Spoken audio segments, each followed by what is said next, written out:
Je m'appelle Namnata Traoré, j'ai 28 ans, je suis footballeuse professionnelle au RC Lens et avec mon amie qui est aujourd'hui une sœur, Sébé Koulibaly, footballeuse aussi, on a créé une association qui s'appelle Jon comme elle, qui a pour but de promouvoir et valoriser la place de la femme dans la société par le biais du sport et notamment par le biais du foot parce qu'on est essentiellement footballeuse.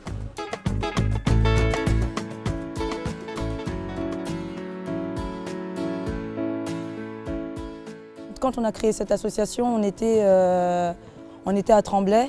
En fait, on avait fait un trek au Népal et on s'est dit, en rentrant, de par les idées qu'on avait en commun, il fallait vraiment créer, et de par le parcours aussi qu'on avait en commun, c'est-à-dire les difficultés qu'on avait pour jouer au football, etc., dans les quartiers, etc., on s'est dit, il y a vraiment un truc à créer autour de ça parce qu'on ne veut pas que nos petites sœurs vivent les mêmes choses que nous, on a pu vivre.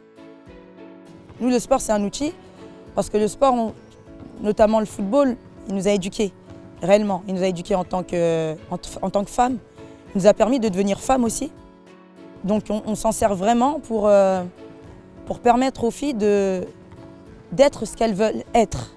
Donc j'ai envie de dire, on va vraiment chercher au plus profond, dans le sens où, par exemple, on va faire des activités où ça sera des concours d'éloquence. Parce qu'on se rend compte que dans les quartiers, on a du mal aussi à s'exprimer, ou bien on est tellement entre nous que des fois on a l'appréhension de sortir, d'aller sur Paris, etc. Donc c'est vraiment créer vraiment une ouverture d'esprit, une tolérance totale dans le tout en fait, et permettre à la fille, et aujourd'hui comme au garçon, parce qu'aujourd'hui maintenant c'est mixte, de se sentir soi partout où elle est. C'est important. Au moment où tu sais qui tu es bien partout et tu es à l'aise partout. Et tu peux conquérir tout ce que tu veux. Et le tout c'est de savoir qui on est.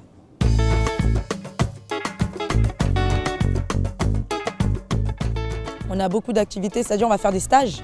Et le stage, il s'appelle Vis mon sport. On va prendre un sport, on va prendre toutes ses spécificités et ce que peut ressortir le sport dans l'être humain. Je vais prendre la boxe avec tout ce que la boxe peut dégager, ou bien le foot avec tout ce que le foot peut dégager, le fair play, la solidarité, etc., l'entraide, faire le pont avec ce qu'on peut en faire dans la vie de tous les jours. Comment on peut tirer de ces valeurs-là dans la vie de tous les jours.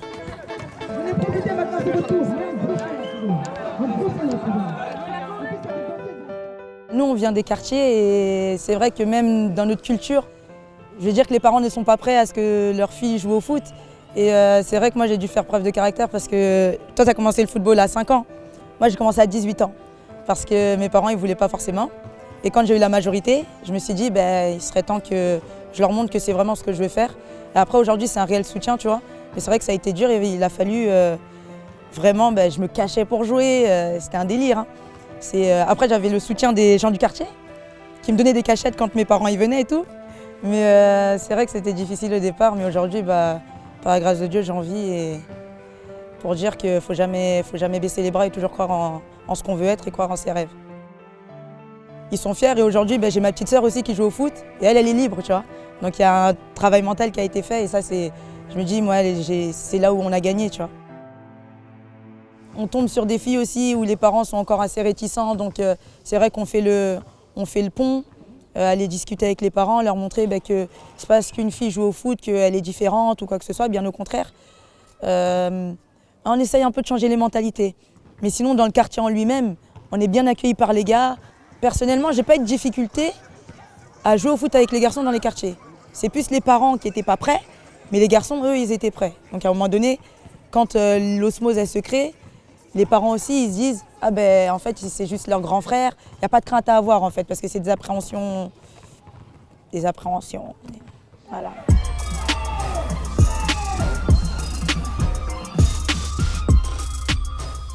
Je te jure, c'était un délire. Il y avait un événement à Nike et moi, j'étais juste ambassadrice 9-3. C'est-à-dire que je devais trouver des équipes avec ma sœur, Sébé Koulibaly, des équipes du 9-3, etc.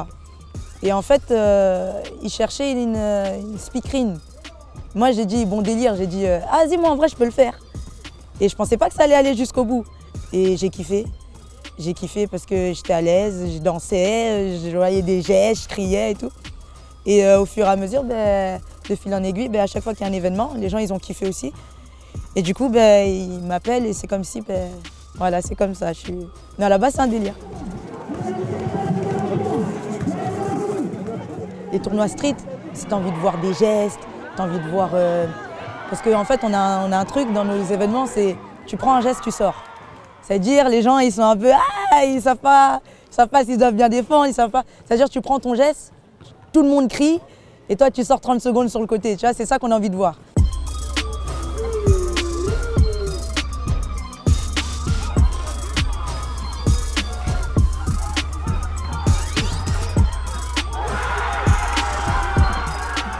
Il y a un truc qui est en train de se créer, là, vraiment une ferveur qui se crée autour des événements comme ça.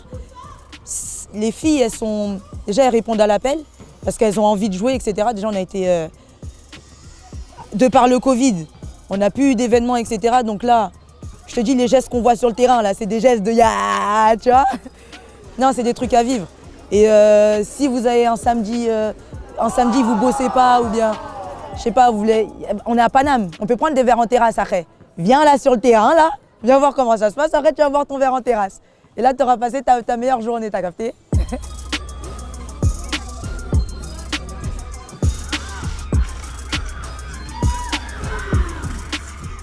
T'as vu comment ça a changé? Avant, c'est nous, on regardait les gars jouer. Aujourd'hui, c'est les gars qui regardent les filles jouer.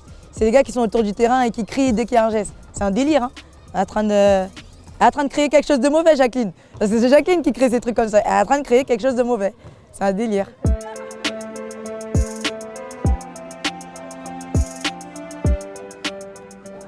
Quand je dis c'est elle qui crée ça, dans le sens où c'est le socle. C'est-à-dire qu'elle nous a tous suivis dans l'évolution et la progression de nos associations respectives.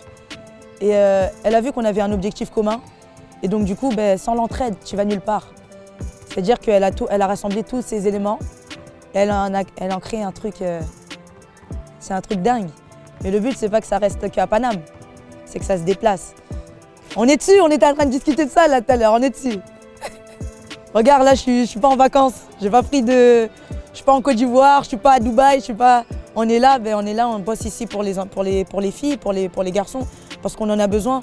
Nous, on aurait aimé avoir cette chance que des personnes s'occupent de nous, ou bien enfin, nous encadrent, nous accompagnent, etc. Donc nous, ce qu'on n'a pas eu, c'est ce qu'on essaye de retransmettre tout simplement.